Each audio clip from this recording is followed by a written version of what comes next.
बच्चों, आज हम प्रश्न संख्या 4 प्रश्नावली 1.1 अध्याय पूर्णांक पहला अध्याय पूर्णांक का प्रश्न को हल करेंगे।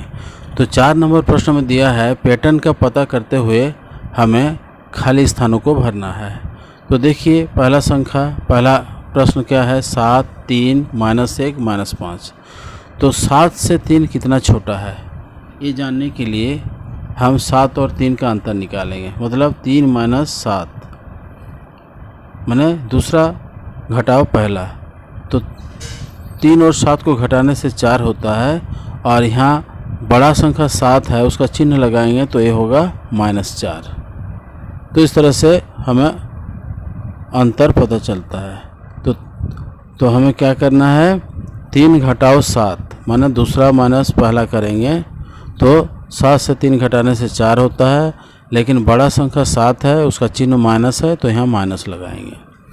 अब देखते हैं तीसरा माइनस दूसरा माने हर दो संख्याओं का अंतर निकालेंगे। तो इससे हमें पता चलेगा कि हर संख्याओं का अंतर क्या है या संख्याएं किस तरह से आगे बढ़ रही है। तो तीसरी संख्या है -1 घटाओ दूसरी संख्या, तो ये भी हमें -4 ही प्राप्त होगा क्योंकि दोनों संख्या ऋणात्मक है। तो हम उसे जोड़ लेंगे, 3 और 1 मतलब ऋणात्मक है, मतलब एक ही चिन्ह है तो हम जोड़ते हैं एक ही चिन्ह वाले संख्याओं को। 3 और 1 4 होता है और बड़ी संख्या का जो चिन्ह है उसको लगा देते हैं। तो ये हमारा तीसरा माइनस दूसरा संख्या का अंतर निकला। अब हम चौथा यानी -5 घटाओ तीसरा यानी -1।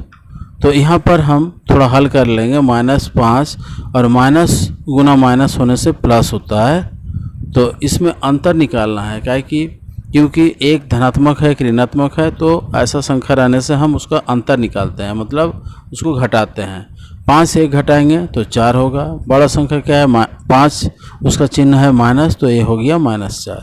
यानी हमें पता चल रहा है कि एक के बाद एक मतलब हर दो संख्याओं का अंतर -4 है, मतलब 4 के अंतर से ये घट रहा है। तो इसे नोट कर लें और उसके बाद आगे चलते हैं। तो हम बता सकते हैं कि 7 सबका अंतर हमें 4 प्राप्त हुआ। इसका मतलब 7 से अगर 4 घटाएंगे तो 3 मिलेगा, 3 से अगर 4 घटाएंगे तो -1 होगा। कैसे, 4 से 3 घटाएंगे 1 होता है, बड़ा का चिन्ह माइनस है, नेगेटिव है तो माइनस लगा दिए। अब उसके आगे चलेंगे, उसके बाद वाला संख्या क्या है -1 है। उसके बाद वाला संख्या पहला संख्या था 7 तो यहाँ 7 लिखे 4 घटाए। दूसरा संख्या था 3 तो यहाँ 3 लिखे 4 घटाए। फिर तीसरा संख्या है -1, फिर 4 घटाएंगे तो हमें मिलेगा -5, जो कि अगला संख्या है, ये -5 है। इस तरह से पहला संख्या घटाओ दूसरा संख्या, पहला संख्या घटाओ 4 कर रहे हैं तो दूसरा संख्या मिला। दूसरा संख्या घटाओ 4 किए तो हमें तीसरा संख्या मिला। तीसरा संख्या घटाओ 4 किए तो हमें चौथा संख्या मिला।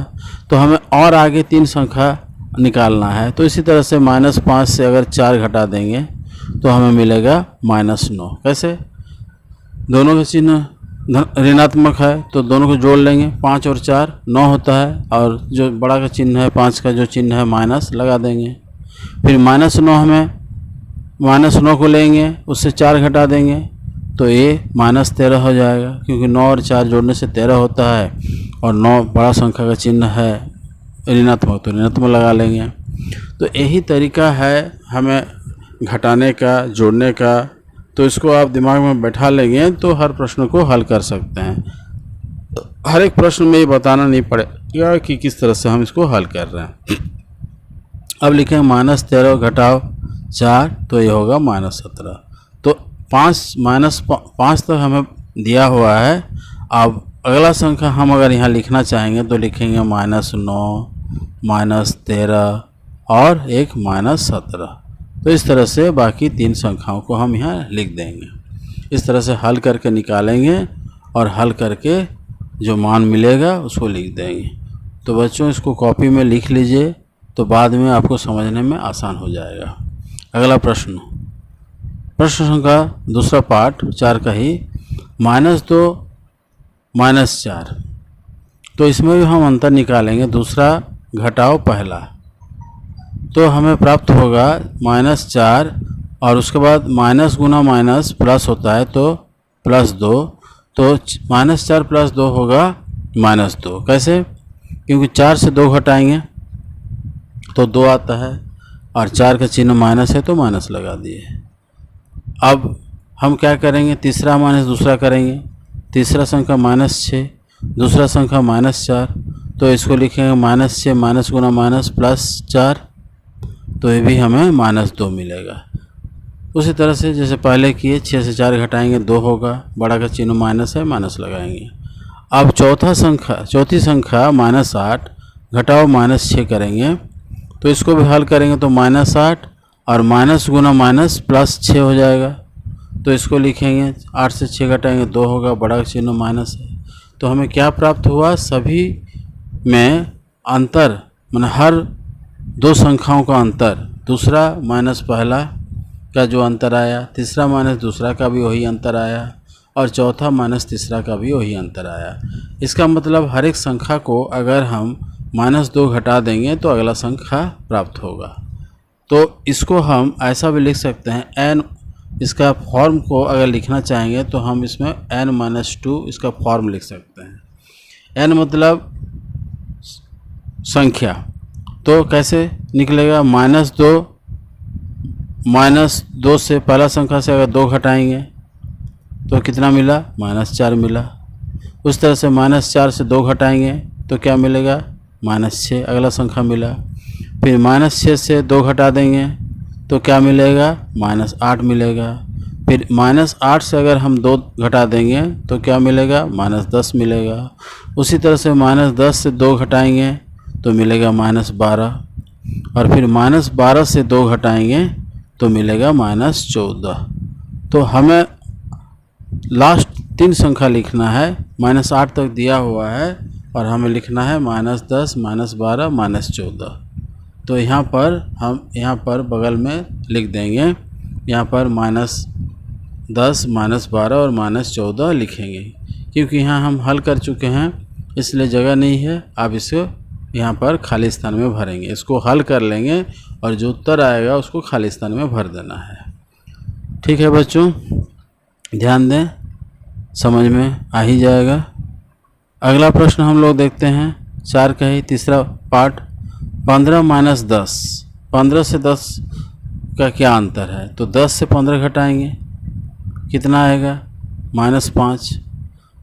आपको तरीका पता है, 15 से 10 घटाने से 5 होता है, बड़ा का चिन्ह यानी 15 का चिन्ह माइनस है तो माइनस लगा दिए।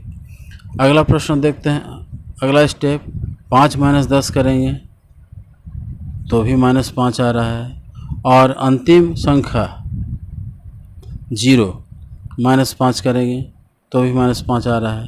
इसका मतलब हर दो संख्याओं का अंतर, क्रमागत, क्रमिक, लगातार 2 संख्याओं का अंतर हमें क्या प्राप्त हुआ, -5। तो क्या करेंगे, हम इसको अब लिखते हैं, इसको हम अगर n के फॉर्म में लिखना चाहेंगे तो n-5 यहाँ लिखेंगे और उत्तर के रूप में लिखेंगे। जैसे 15 से 5 घटा के हमें 15 से 5 घटाए तो 10 मिला। उसी तरह से 10 से अगर 5 घटाएंगे तो अगला संख्या 5 मिला। 5 से फिर 5 घटाएंगे तो हमें अगला संख्या 0 मिलेगा। फिर 0 से अगर हम 5 घटाएंगे तो अगला संख्या हमें मिलेगा -5। फिर -5 से अगर 5 घटाएंगे तो मिलेगा -10 और उसी तरह से -10 से 5 घटाएंगे तो मिलेगा -15। हमें 3 संख्याओं को निकालना है, तो 0 तक हमें हमारे पास प्रश्न में दिया हुआ है और अगला 3 मान इसका लिखेंगे यहाँ -5, -10 और -15। इस तरह से अगला 3 संख्याओं को हम यहाँ लिख देंगे। तो ये हमारा तीसरा प्रश्न का हल प्राप्त हुआ। बच्चों आप इसको देखते जाएं और बीच में रोककर वीडियो को रोककर इस प्रश्न का हल कॉपी में लिख लें। कैसे रोका जाता है आप अपने घर में बड़ों से पूछ सकते हैं, या अगर आप जानते हैं तो बहुत अच्छी बात है, आप इसको रोक के देख लीजिए, लिख लीजिए। उसके बाद फिर इसको फिर एक बार समझ कर जान लीजिए कि आपको कहाँ दिक्कत हो रहा है। अगला प्रश्न देखते हैं। -11 -8 लगातार है, तो हम क्या करेंगे, -8 से -11 को घटाएंगे, तो इसको हल करेंगे। -8 माइनस गुना माइनस +11 हो जाएगा। 11 से 8 घटाएंगे 3, बड़ा संख्या 11 है, उसका चिन्ह प्लस है, तो हम 3 के आगे प्लस लगाएंगे या फिर ऐसे रख देंगे, मतलब ये प्लस हमें प्लस का ही चिन्ह दर्शाता है। अब हम क्या करेंगे, -5 -8 करेंगे, तो इसमें देखेंगे क्या हमें प्राप्त होता है। माइनस माइनस प्लस 8 लिखेंगे तो 8 - 5 3 होता है, तो यहाँ भी हमें 3 प्राप्त हुआ। और अंतिम संख्या है -2 -5, तो इसको हल करते हैं तो हमें क्या मिलेगा, -2 माइनस +5, तो यहाँ भी हमें 3 प्राप्त होता है। तो हर एक संख्याओं में हमें लगातार 2 संख्याओं का अंतर 3 प्राप्त हुआ। तो इसका मतलब पहला संख्या से 3 घटाने से दूसरा प्राप्त होता है, दूसरा से 3 घटाएंगे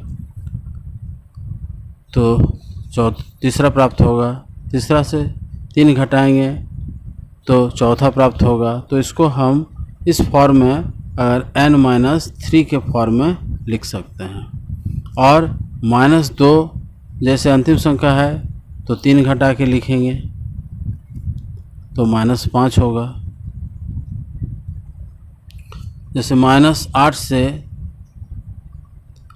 -8 के साथ अगर 3 जोड़ेंगे, यहाँ जोड़ रहे हैं क्योंकि -11 के साथ 3 जोड़ेंगे तो -8 होगा। उसी तरह से -8 के साथ 3 जोड़ेंगे तो -5 होगा। तो यहाँ हर एक संख्याओं को हम लोग जोड़ेंगे तो ये हमें क्या देगा, -5 नहीं होगा, यहाँ पर हम लिखेंगे 1। 3 घटाओ 2 होता है 1। तो उसी तरह से 1 के साथ फिर 3 जोड़ेंगे तो हमें मिलेगा 4, फिर 4 के साथ 3 जोड़ेंगे तो होगा 7। तो यहाँ पर 1, 4 और 7 ये 3 संख्याओं को लिख देंगे। तो बच्चों इसे कॉपी में लिख लें, और अगर समझने में कोई दिक्कत होता है तो आप शिक्षक से फ़ोन के ज़रिए या मैसेज भेजकर पूछ सकते हैं। अगला प्रश्न देखते हैं। अगला प्रश्न में भी वही काम करना है हमें। जैसे -4 और -5 का अंतर निकालेंगे, -4 -5, तो ये होगा -4 +5, तो ये देगा हमें 5 - 4 1। अगला देखेंगे -3 -4 करेंगे, तो इसको भी हल करेंगे। -3 +4, तो 4 - 3 क्या होता है 1।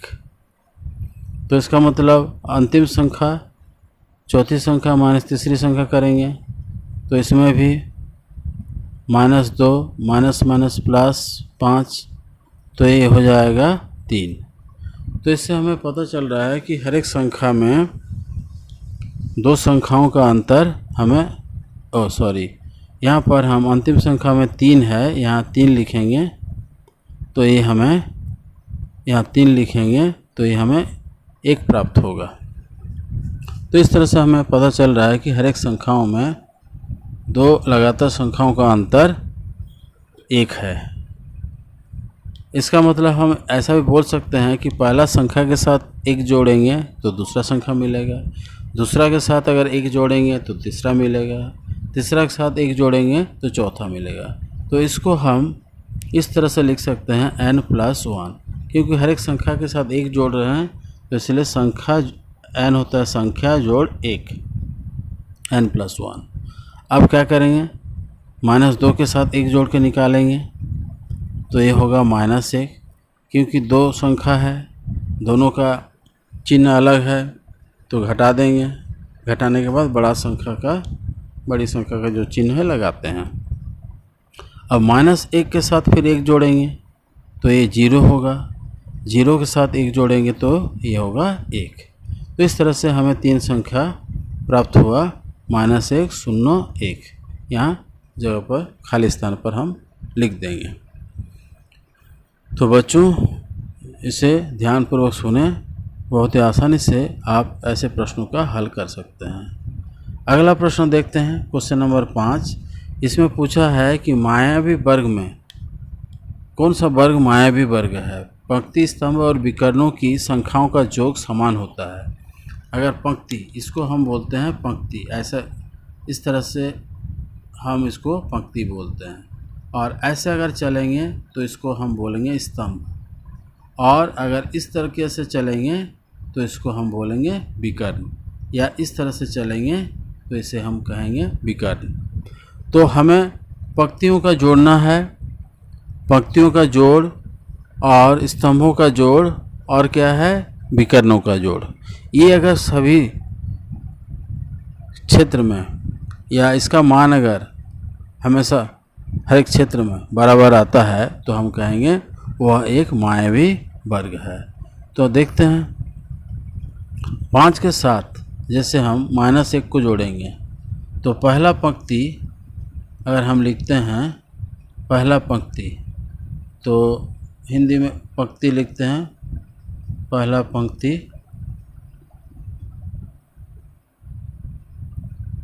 तो पंक्ति नंबर 1 में हम क्या लिखेंगे, 5 जोड़ -1 जोड़ -4।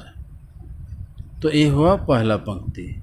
तो इसको जोड़ेंगे तो क्या करेंगे, 5 प्लस माइनस और यहाँ भी फिर प्लस और -4। तो 5 से 1 घटाएंगे तो 4 होगा, 4 से 4 घटाएंगे तो 0 होगा। तो इसका मतलब इसमें पहला पंक्ति में संख्याओं का जोड़ 0 आया। अब दूसरा पंक्ति में हम देखेंगे तो यहाँ जगह के अभाव में फिर से एक बार हम लोग पंक्ति नंबर 2 को लिखते हैं। तो यहाँ पर पंक्ति नंबर 2 लिखने से पहले हम यहाँ पर 0 लिख लेंगे। अब पंक्ति नंबर 2 में क्या पूछा है, यानी पंक्ति नंबर 2 में हम फिर वैसे ही जोड़ के निकालेंगे, -5 जोड़ -2 जोड़ 7। तो हमें क्या मिलेगा, -5 प्लस -2 प्लस 7। तो -5 और -2 ऐसा कर सकते हैं, -5 और -2 होगा -7, क्योंकि दोनों ऋणात्मक है तो दोनों को जोड़ लेंगे, 5 और 2 7 होता है, और ऋणात्मक चिन्ह लगा देंगे, +7। तो यहाँ भी हमें 0 प्राप्त हुआ। तो इधर भी हम दूसरा पंक्ति में भी इसका जोड़ 0 प्राप्त किए। अब पंक्ति नंबर 3 को देखते हैं।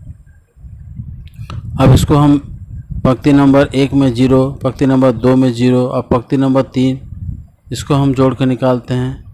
हमें कितना प्राप्त होता है, 0 जोड़ 3 जोड़ -3। तो इसको लिखेंगे तो 0 जोड़ 3 प्लस -3। तो इसमें क्या मिलेगा, 3 - 3 0, यानी इसमें भी हमें 0 प्राप्त हुआ। तो अभी हम देखेंगे, पंक्ति जोड़ लिए, अब हम विकर्णों को देख सकते हैं या ऐसे स्तंभों को भी देख सकते हैं। तो अभी हम विकर्णों को देख लेते हैं, ज़्यादा आसान रहेगा। विकर्ण ये जैसे हमारे पास पहला विकर्ण ए है, तो इस विकर्णों को अगर इस तरह से जोड़ेंगे तो विकर्ण नंबर 1 अगर इसको मानते हैं, विकर्ण 1, तो क्या है, 0 -2 -4, इस तरह से जोड़ेंगे, 0 जोड़ -2 जोड़ -4। तो हम पंक्ति में क्या देखे हैं, ये 0 है, ये भी 0 है, ये भी 0 है। अब इसमें देखते हैं, 0 प्लस माइनस होता है 2, फिर +-4 माइनस प्लस माइनस होता है। दोनों संख्या ऋणात्मक है तो दोनों जोड़ लेंगे, 6 और माइनस लगाएंगे। तो हमें इसमें क्या प्राप्त हुआ, -6। तो हम देख रहे हैं कि पंक्तियों का जोड़ 0 है, लेकिन विकर्ण का जोड़, विकर्ण के संख्याओं का जोड़ -6 आया। इसका मतलब पंक्ति और विकर्ण बराबर नहीं है। तो हम कह सकते हैं कि वर्ग ए जो है ये मायावी नहीं है। ये हम कहेंगे कि पहला जो वर्ग है वो मायावी नहीं है। अब दूसरा देखते हैं। इसमें अगर हम जोड़ेंगे तो 1 माइनस 10 कितना होता है, -9 होता है। इस इधर अगर जोड़ते हैं, तीनों ऋणात्मक संख्या है तो जोड़ के लिख देंगे 4 3 7 2 9 और चिन्ह है माइनस तो माइनस लगा देंगे। इधर अगर जोड़ते हैं तो ऋणात्मक संख्याओं को पहले जोड़ लेते हैं, 7 और 6 13 -13 प्लस 4 करेंगे, मतलब 13 से 4 घटाएंगे तो 9 होता है तो -9 होगा।